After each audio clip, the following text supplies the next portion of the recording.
Halo,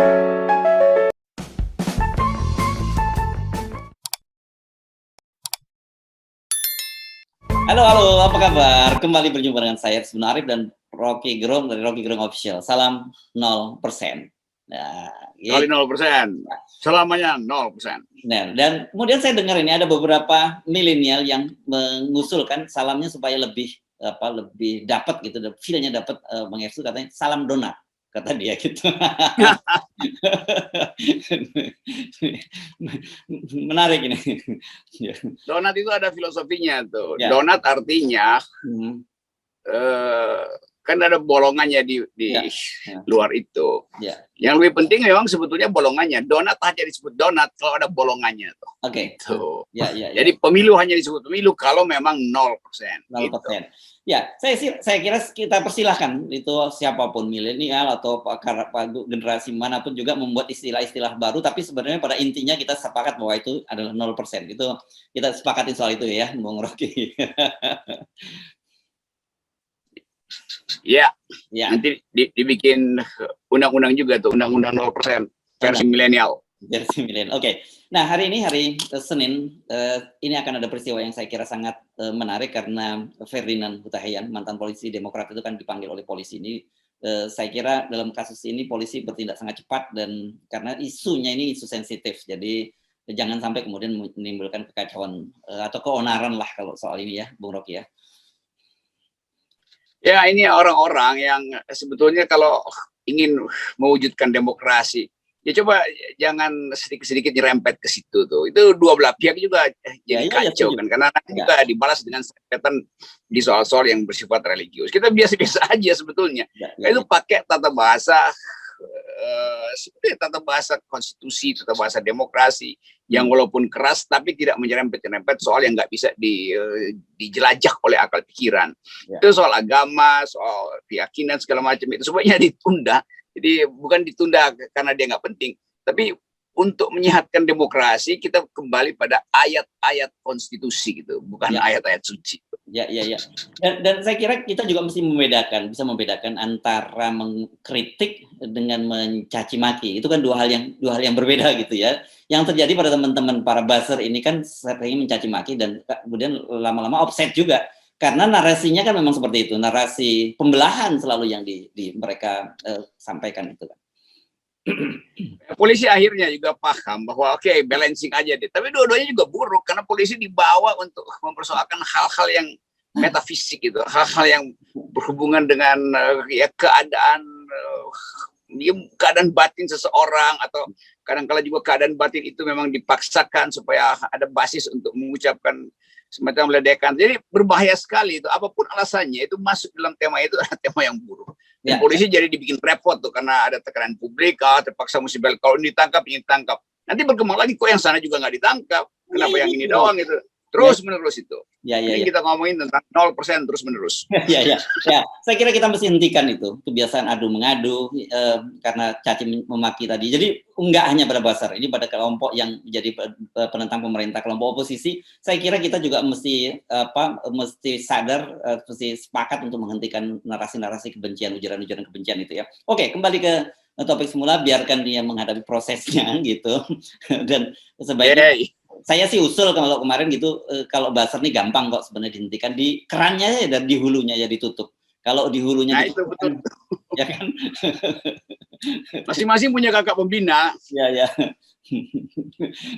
Oke, Bung Rocky. Nah, ini saya mengamati ada satu peristiwa yang menarik ini dari isu soal Pilpres dan juga Pilkada DKI, Bung Rocky.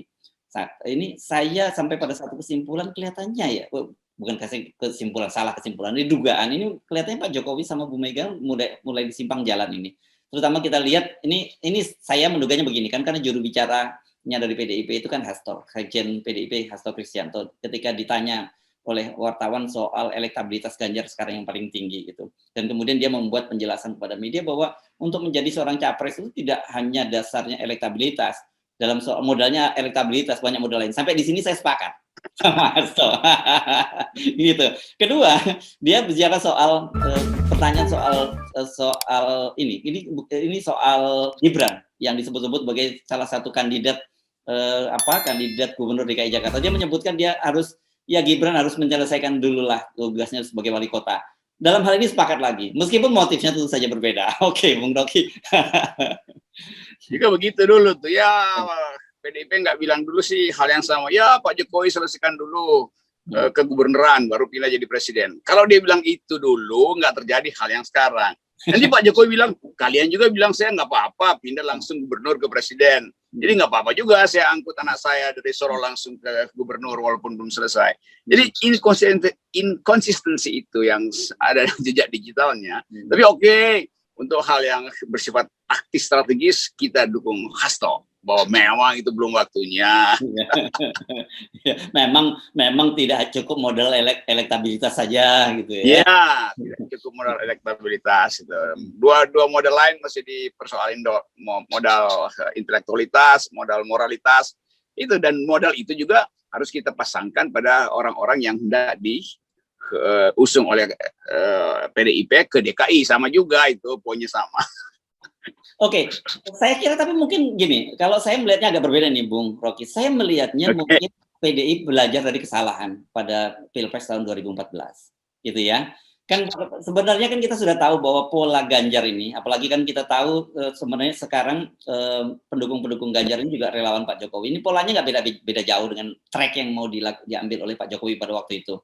Jadi menggerilya atau mengepung Bu Mega dalam hal ini PDI dalam hal ini Bu Mega dengan membombardir survei-survei yang menunjukkan elektabilitas, kemudian nanti muncul para influencer gitu dulu, para ahli, para pakar-pakar gitu disebutnya, yang menyatakan bahwa kalau PDIP mau suaranya melejit dan berhasil menang Pilpres itu harus Pak Jokowi. Maka pada waktu itu Bu Mega terpaksa mengalah. Sekarang kelihatannya dia nggak mau kejeblos ke yang kedua kalinya gitu.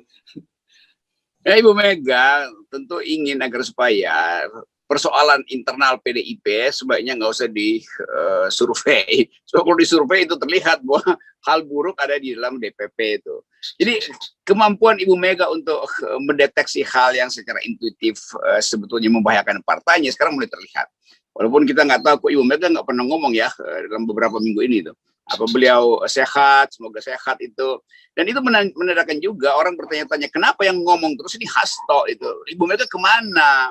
Jadi sebetulnya keadaan ini memperlihatkan bahwa nggak ada lagi koordinasi di dalam PDIP itu. Sehingga kita duga-duga bahwa ada sesuatu di dalam di DPP PDIP itu, khususnya mengenai keadaan Ibu Mega itu.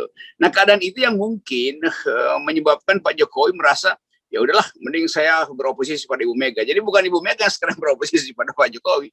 Jokowi beroposisi pada Mega dengan memaksakan sinyal-sinyal melalui lembaga survei supaya Gibran itu dibawa ke Jakarta. Kira-kira itu yang terjadi itu. Orang kan sering anggap bahwa Ibu Mega sekarang lagi mau menyingkirkan Pak Jokowi. Enggak, yang sekarang justru terjadi. Sangat mungkin, atau bukan sangat mungkin, tadi apa istilah Hersu, dugaan saya Pak Jokowi yang ingin menyingkirkan Ibu Mega. Jadi tanda-tanda itu membuat dugaan kita menuju kesimpulan gitu. Ya, kalau toh tidak mungkin kata menyingkirkan itu terlampau terlampau keras. Dugaan kita menyingkirkan. Kita belum simpulkan loh. Ya belum. Nah, kita menduga gitu bersimpang jalan. Nah, saya kira begitu yang mungkin. Gitu. Ya. Gimana menurut Anda? Apakah tanda-tanda itu menurut Anda juga cukup kuat dengan sinyal-sinyal ini tadi? Iya, sebenarnya bukan bersimpang jalan juga, berbalik arah di jalan yang sama. Nah, ini supaya kita dapat sensasinya lah gitu, supaya kita tahu, oh ini Pak Jokowi kayaknya berbalik arah dari jalan yang sama. Jalannya masih sama, kan trotoarnya masih sama, gorong-gorongnya juga masih sama.